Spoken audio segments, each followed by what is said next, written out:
All right. You listen to King Cam and Ujumbe podcast, Ujumbe meets message, and we're talking about chapter 10, the reality behind the ruins. The reality behind the ruins. I'm excited about this. Let's get to it. This is an introduction to African history geared just for you. It's designed to foster a life of learning.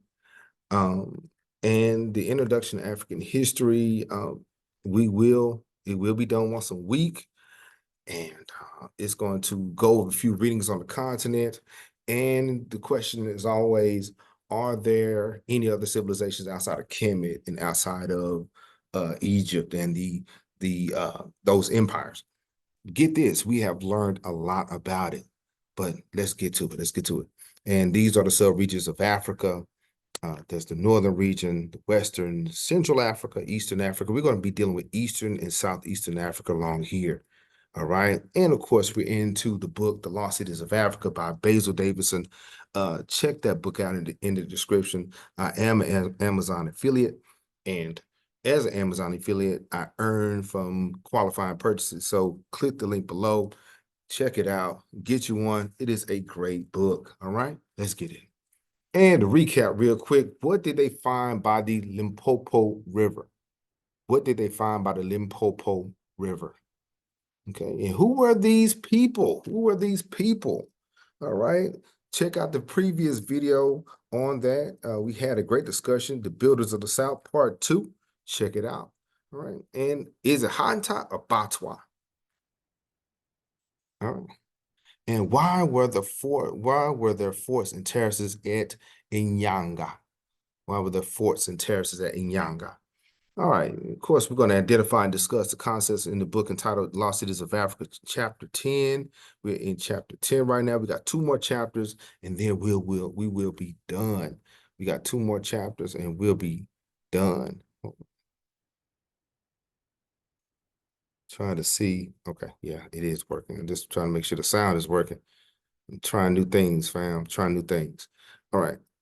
All right, here we go. Chapter 10, The Reality Behind the Ruins. It is, I love that title. I just rolled with it. It was great. So these are the essential questions. How were these points, how was there some points of comparison? Okay. What, how, and to whom was he comparing it with? All right. When was the period of greatness? He has a section 2, a period of greatness. Of course, I disagree on a lot of things, and that was one of them. All right, we're going to get into it. Was there a point of origin? A point of origin. And lastly, what is now required? What is now required? All right, you listen to King Cam and Ujumbe podcast, so you know how we get down. All right, Ujumbe means message. All right, and let's get to it. Now, how were there some points of comparison? All right, and this is in the first section of chapter 10 that asks, is African sculpture primitive? No, it is not. And then who are we comparing it to?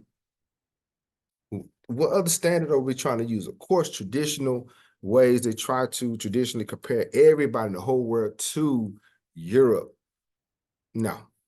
Okay, they ask, are the sculptures primitive? And of course, the authors and many people that did the research say, no, they was just as advanced, if not more, than many other places.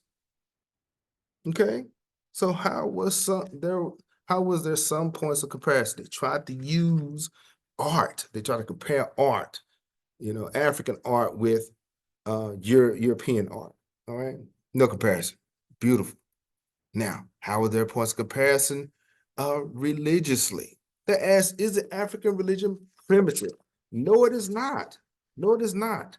Okay, and they try to use that, saying that they're trying to go in and civilize the heathen by using the concept of religion and spirituality. Okay, I'm going to read this. Is the African religion primitive? This is in the book.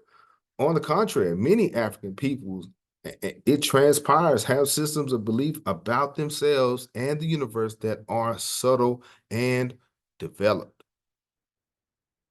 We thought ourselves to be educating children, he says, of Belgium colonial attitudes in the Congo, and that seems simple enough. And now, quite suddenly, it appears that we are dealing with an adult humanity. You're not dealing with children here. You know, you're dealing with grown people who have their own norms, their own culture. You know, how do you feel if you're an adult and another adult talks down to you? Right? Yeah. So the African religion is not primitive.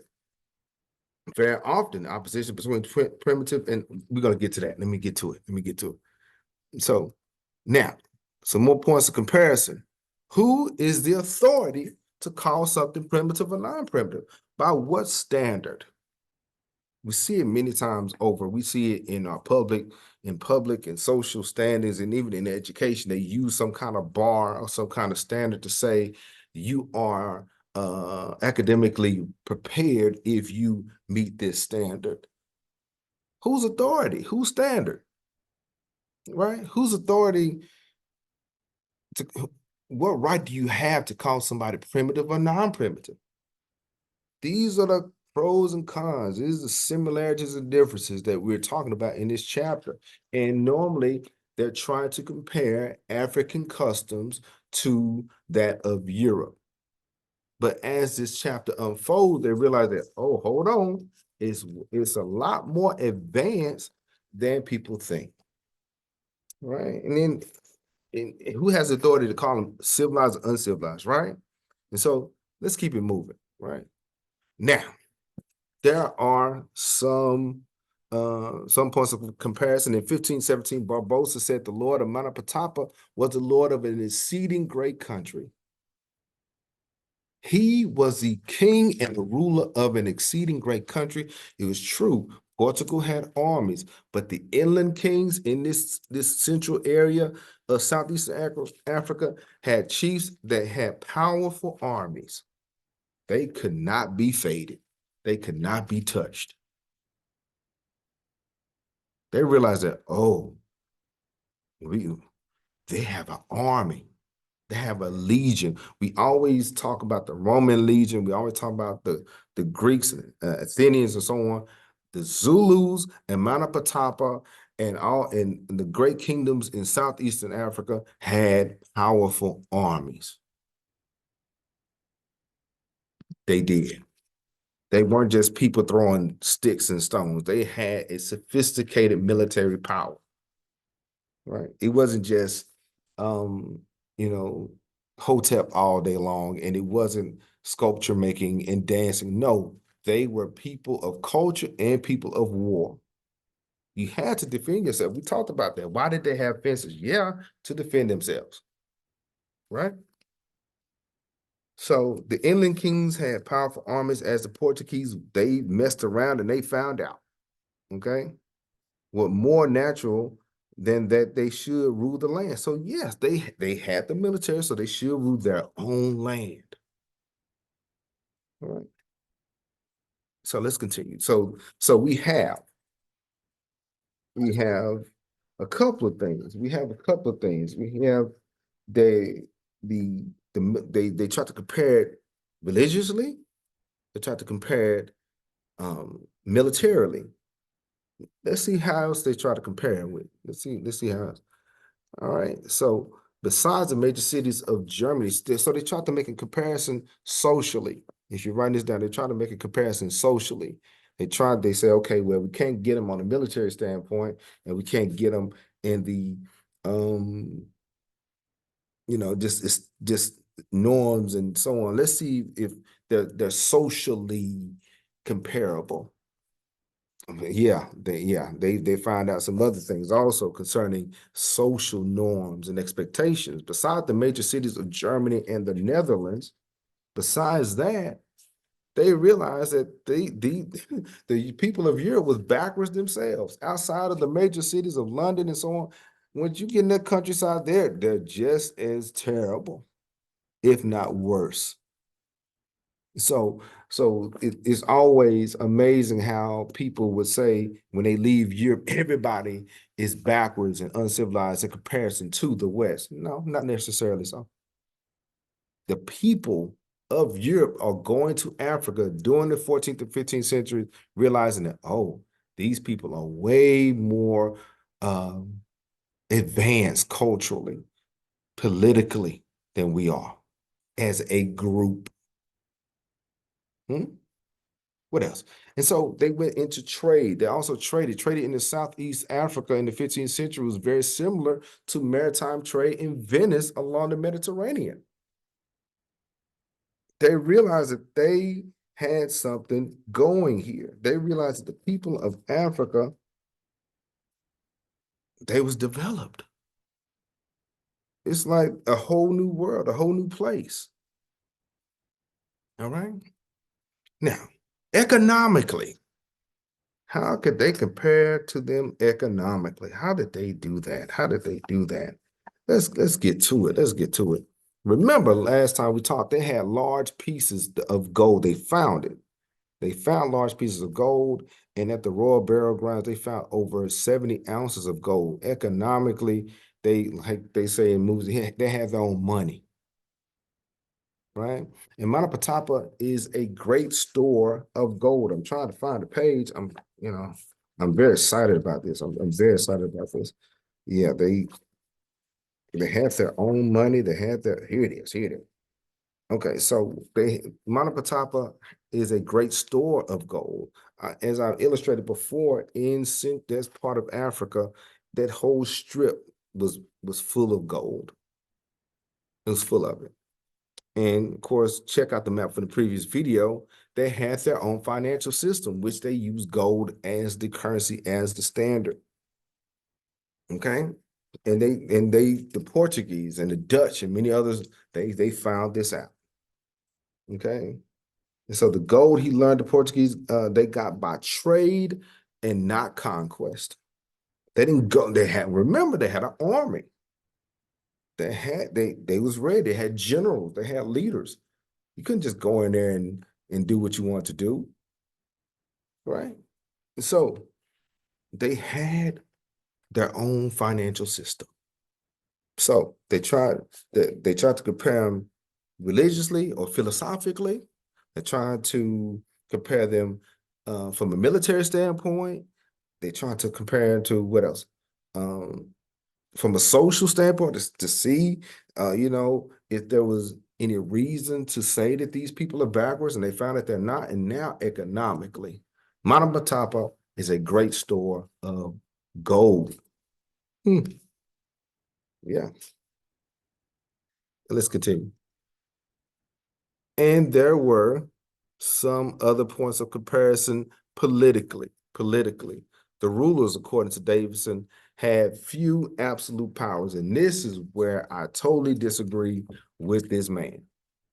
Okay. Once again, in the previous video, we talked about the Europeans giving them titles of priests and chiefs and things like that. No, they were kings and queens in their own right. They follow me, or walimu. They were teachers. They was all these things.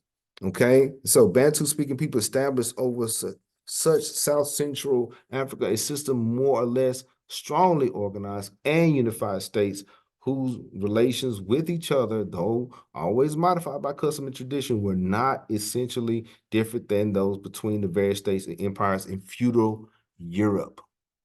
That's page 290. They had a sophisticated political system that could be easily compared to feudal Europe during this time. So as we teach world history, we always talk about the serf systems and the caste systems of India and so on. Africa had their own socio-political system, and the kings were rulers in and of themselves. He says, in fact, he tries to go on to say that Davidson calls them paramount chiefs rather than kings. I disagree. Okay. And I'm going to tell you why. Because each nation had their own king, right? Each nation had their own ruler. Each state had their own noble or whatever. Same thing here. He's trying to say, let me read it. Only later would autocratic rulers emerge here. The king or Mani of Congo had no more power than the Monomotapa to legislate outside the framework of tribal law and custom.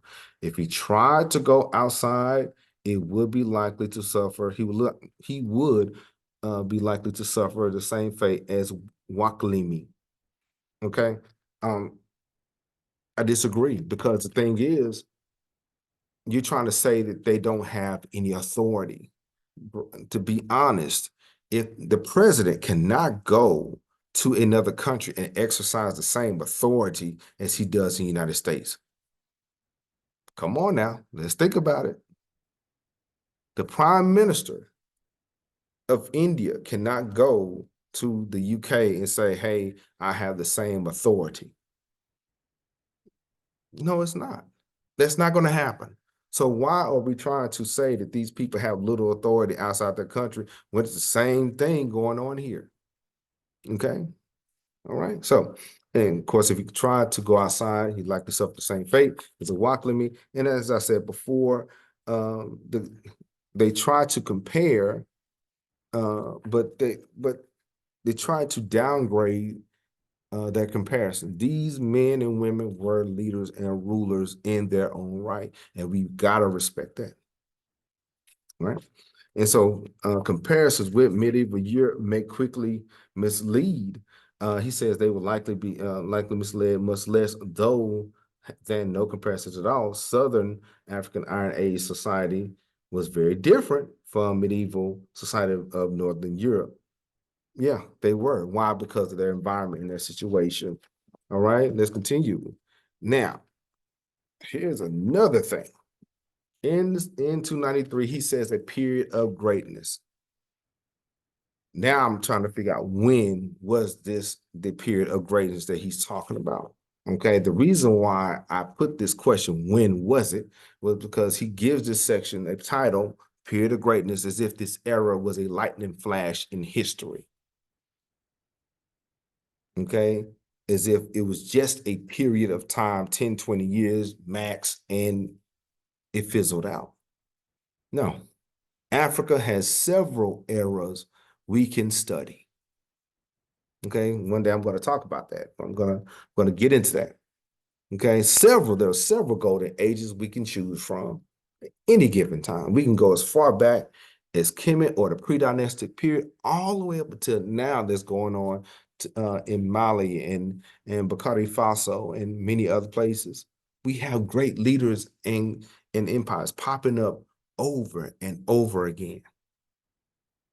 So when was it? I think it has been going on since day one. This whole thing has been a period of greatness. Yes, there are ebbs and flows in society. Okay, but we have to understand that that's the way it is. But as we grow, we need to grow together. All right. Now, was there a point of origin? Was there a point of origin? Okay, trying to. Oh, I forgot to read this. Elsewhere in early times, this pattern of society has channeled wealth into the coffers and warehouses of kings and pharaohs. Let me go back to it. You know, I told you we've done this for a long time, right? 294, page 294. Elsewhere in early times, this pattern of society has channeled wealth into the coffers and warehouses of kings and pharaohs, and from such royal wealth as this had come the wealth of priests and temples, and then records of calculation, arithmetic, literacy. Though they were often believed incarnate, the stuff of divinity, African kings and queens never gathered wealth on any such scale. And he is a liar. Yep. He said that. He said that they really didn't have wealth, but then here comes Europe. Yeah. That, like I said, there's some things I disagree with on, I had to read it because, again, he's trying to make it seem like that it was just a glitch in time where African kings and queens weren't those people. And for some reason, the world is still eating off of Africa, still living off of it. Okay. But let's continue. Let's continue. Okay. Was there a point of origin? Davidson titles this section a period of greatness as this era, lightning flash in history. I did not say this part, but there's a point of origin. The question was, did it come from several places, or was it just one place? Okay. And there's a couple of theories with that. There's a couple of theories. There is the Phoenician theory, where all civilization came from Phoenicia on into the South, or let me find it, the Gala theory. The Gala theory. What does that mean? The Gala theory means it came from the South northward. Dr. Ben, many other scholars, as the Nile River goes from South Central Africa to north, that's how the civilization went. Okay. And so did it come, the question, did it come from Tanzania, Ethiopia, or did it come from the Mediterranean? Scholarship proves that it came from the deep south, the mountains of the moon, where and so we're going to get into that really quick. I know we're almost out of time. Okay. Now, and so the reason why we believe that the culture came from from the north is the lightning bird. Man, I touched on it, but then he rung the bell again. The lightning bird. Okay, this is very symbolic. You see Haru, you see the bird in Swahili, where they have it on the post, and it was very symbolic. And it's the lightning bird was that symbol that priests would walk around and they would have, and so the Lelepa, okay, he would hold that staff with the lightning bird on it, and he would walk in the Dilly Dilly Valley of the South, and other hints of northern origin. And so the Gala theory, they believe that they came from the South. You see these lightning birds in and around and across Africa. Okay. And so I'm just amazed at this, because this culture came from South Central Africa and then moved northward. Okay. And so in the next question he posed, okay, he posed this next question: what is now required? What is now required? I think the requirement is that we do the work and do it well. He mentioned it in his book that the scholars are coming together, doing the excavation work that's necessary to do the research, but we should not rely on other people to do that for us. Okay, I'm teaching history, I'm teaching education. There should be some other scholars out there doing the research and going to these places and reporting back to the community what they find, be it good or bad. But we need to know. All right. All right, here we go. Let's recap these essential questions. All right, this is pretty old here. And so I'm trying to get back to it.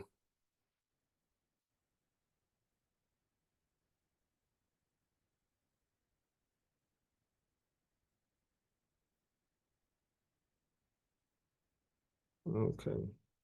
It doesn't want to do right for me, but that's okay. Okay. Okay. What were some points of comparison? When was a period of greatness? And was there a point of origin? And what is now required? Okay. We got to do the work. We got to pay attention. Yeah. All right. Now, so what's next? What's next? Next week, we'll discuss chapter 11. Chapter 11. And for more on East Africa, check out Home Team Sound Code for Pan-African Series, Dr. Ben, Dr. John Henry Clark, and AE Learning. Check out Pan-African Bookstore if you're in Dallas. And more books, more books. Don't forget, check the description below.